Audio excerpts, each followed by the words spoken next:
So how do you get honey from a beehive? In this video, we'll show you how we get honey from our beehives without using any chemicals. Coming up.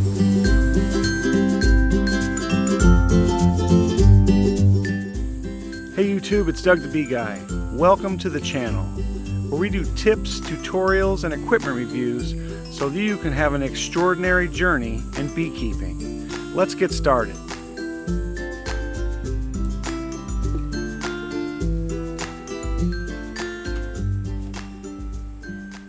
So what I'm going to do first here is set up a box that I can put my honey frames in. Today it's about 86 degrees, sunny. There's still a flow going on, so you're not going to have a big problem with robbing. But if you were doing this on a day later in the fall, let's say, when there wasn't a flow going on and you were taking this honey, you'd have serious robbing issues. So you'd want to have a box where you could put these frames in so you wouldn't get a lot of bees that you're collecting and take them back to your honey house.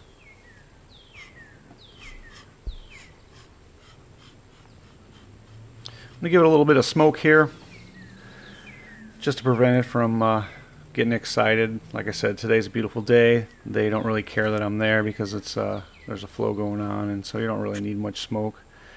I'm going to use a little bit in the top here to brush the bees off the top, but other than that, smoke isn't really required on a day like today. It's not cloudy or rainy. The bees are pretty happy.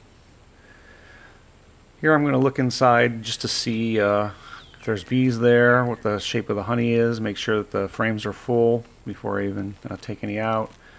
I'm blowing on this, you can't see that, but I am blowing on it, and it kind of pushes the bees down. Just like smoke, it pushes them down. You can actually just blow your breath. They don't like human breath or animal breath on them, so they kind of they'll kind of go down. You can kind of get a better view. Here, I think I crushed a bee with the Red Hive Tool or something, so all of a sudden they were coming up in my face. And, you know, I can't get stung in the suit. It's a Stingless suit, professional Beesuit, but I don't like it when they're buzzing me, so I just give it a little smoke. But if you notice, I'm not smoking down into the super. I don't like to put smoke down into the honey, because you can actually, if you put too much smoke in your honey, you can actually flavor your honey. And if you're looking for that kind of thing, you can do that. But so I just did it across the top. It pushed them back, just calmed them back down. And you know, the more careful you are with your hive tool and how gentle your motions are, the less you're going to stir the bees up. And like I said, I like to work peacefully. I don't want the bees terrorizing me if it's a nice day. If it's not a nice day, there's not a lot you can do about it. You can smoke them and they're still going to be angry, and that's just the way it is. So that's what you do right there. You shake it off. I get one or two shakes and all the bees come right off. And then I'm going to stash that away in the empty super and put the cover on it so I don't get any robbers happening. I don't use a bee brush. You can use a bee brush. Here's a close-up view of that. This is actually the second super. I did the first one with the camera far away, and I'm doing this one with close, but you can get an idea of, here you can see I'm blowing on it. Pushes the bees out of the way so I can see. And I start from the outside just like you would if you were doing an inspection in a brood chamber. There's no reason to, because there's a queen excluder here and you're not going to hurt the queen. She's not up here.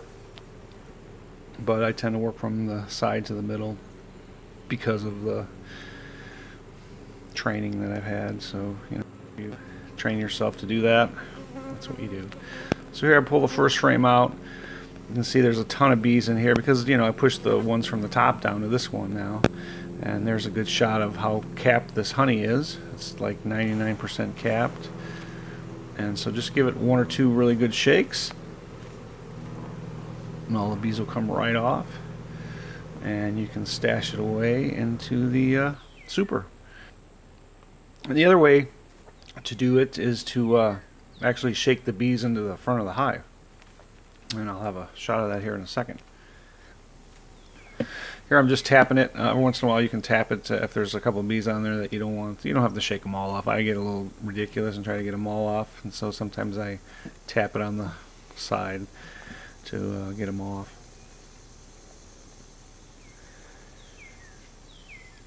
I'm scraping the wax off now because if I don't scrape it off, there'll be a gap between the top of my box and my hive lid there. And the other thing is I collect all that wax and save it and melt it down at the end of the year. Typically you get about probably 1.5 ounces to 2 ounces just from the top hive. Here's a shot of that shaking them off right there in the front of the hive. And that's another good way to do it, especially if it's a nice day and warm. Some of the bees are going to get down there in the grass. As you can see right now, they're all flying back and they're going to go right into the entrance. They'll find their entrance and they'll go in maybe one of the top supers. All the supers have holes in them, and the top brood boxes have holes in them that we use in the winter for ventilation, and they use them in the summer for alternative entrances.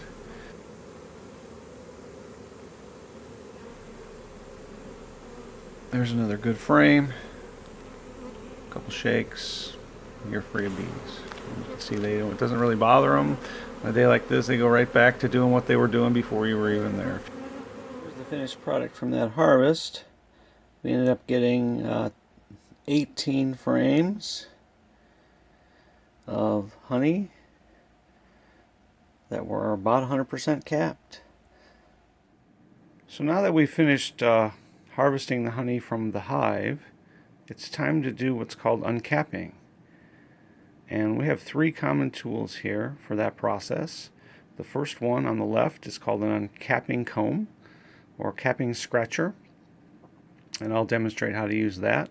The one in the center is an Uncapping Knife. It's a specially designed knife for taking the cappings off of honey frames. And the one on the right is just a simple hive tool, Beekeeper's hive tool.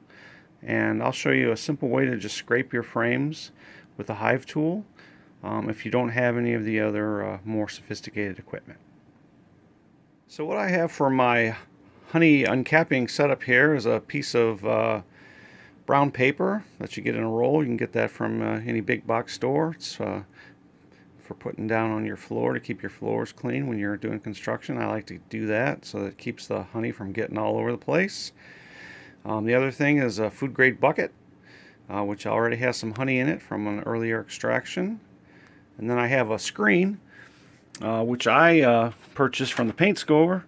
It's used for filtering out the chunks of paint after you mix it. You can get the fancy screens from the bee supply stores that are finer, and I do have those, but I prefer to use these because I use a lot of them, and I think they're a little cheaper. And what I'm going to do to support my frames is I'm going to just lay a frame bar across there. That's the top of a frame for a beehive, and I have spares because I make my own frames or put them together, and I'm going to use that to support the frames of honey when I do the uncapping. This is a frame of honey that is not completely capped, so the best way to uncap this one is to use the capping scratcher.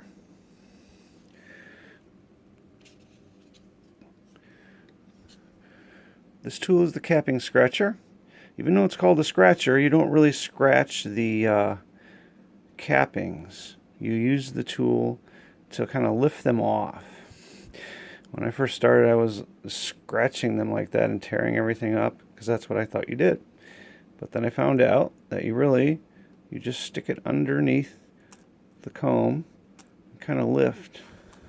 And once you get good, you can just kind of go down the whole side real quickly and get the cappings off. And so what you're doing is you're preserving the comb so that very little of it is destroyed, and the bees can fix it real quickly and fill it back with honey. Because after you uncap this and extract the honey, you put it back on the hive and let the bees fix it. And just put those down there and continue uncapping until you get the whole side clean. And you want to do all of it, so you can come in this way and get this. A little bar slipping here.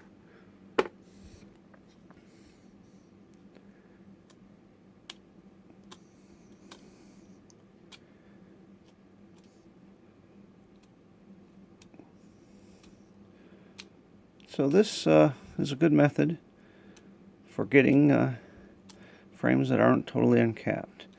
Doesn't take that long. Now we did that whole side.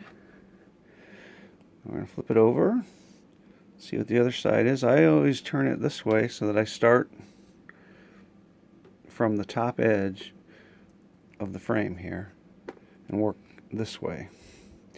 I'm left-handed, so if you're right-handed you might want to do it the other way.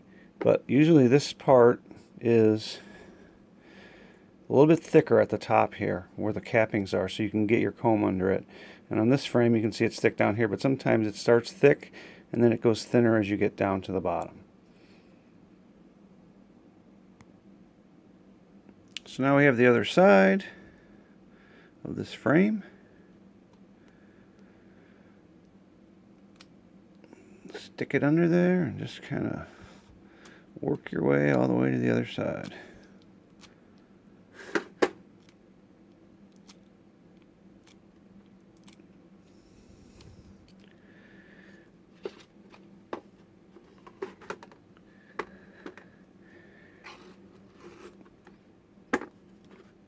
And if you're really talented, you can hold the camera and uncap at the same time. Maybe.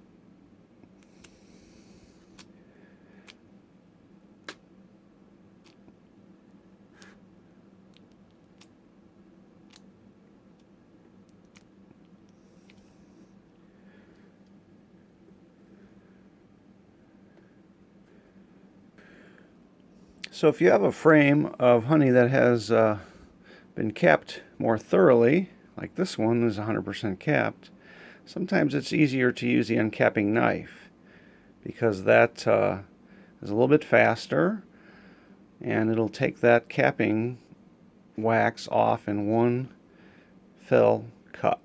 So let's do a little demo of that. So you start at the top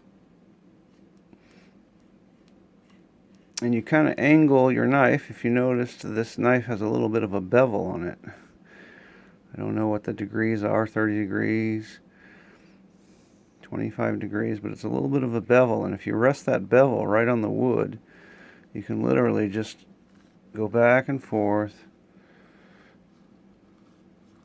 and saw that capping right off.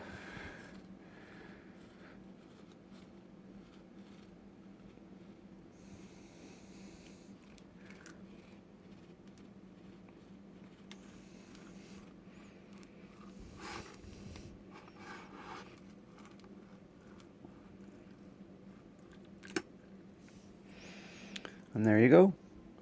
Just a few seconds and you got a whole side uncapped. Switch it around to the other side.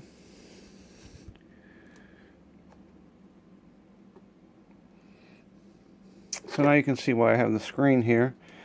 You have your cappings and all that honey is going to drip off into there, but your wax isn't going to get into your honey.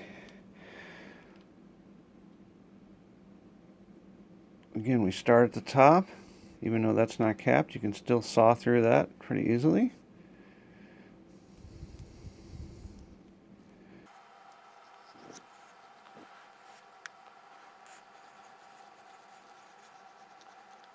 And there we go. And so on this one, we didn't quite get all of it. And so this is a perfect example of where you would use the capping scratcher to get this little spot here on the left and scratch that off. Because if you don't get the cappings off, the honey will not come out. You won't spin it hard enough to get that out. Little spot there. And that looks pretty good. Now we can put that into the extractor. So now we're going to put this in the extractor. And we have some extracted frames in here already. But since we only have a few frames to do, I'll leave all these other ones in there for balance. Put this in there with one hand, and we'll lock it in, and we'll spin out some honey. So it's finally time to extract the honey, and I'm gonna film from behind here. I took the top off right here so that we can see the honey come spinning out. Normally there's a piece of plexiglass there, just like this. The honey will not come out on us, but this just keeps things from getting in there when you have the frames and things in there. I'm going to start cranking this. Hopefully we can get a shot of the honey spin out there.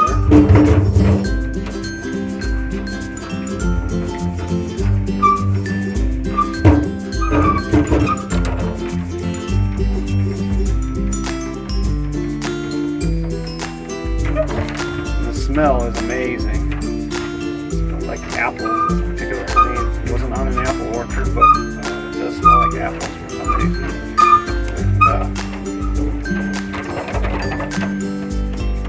General Lagasse would say it's too bad we don't have smell-o-vision, because it does smell amazing with the first spin of the honey. You can see it dripping down the sides of the extractor, and it collects down in the bottom on the comb.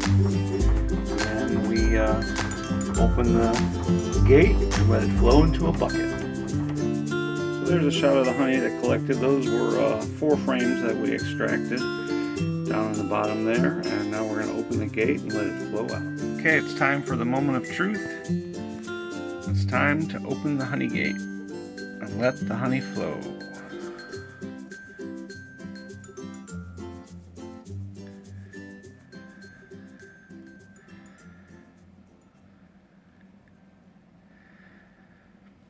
So as you can see, the honey goes through the screen quite easily, but the screen does catch particles of wax and bee parts and all kinds of different things that we don't want in our honey. And this is a very light spring honey that we produce here in Northwest Indiana.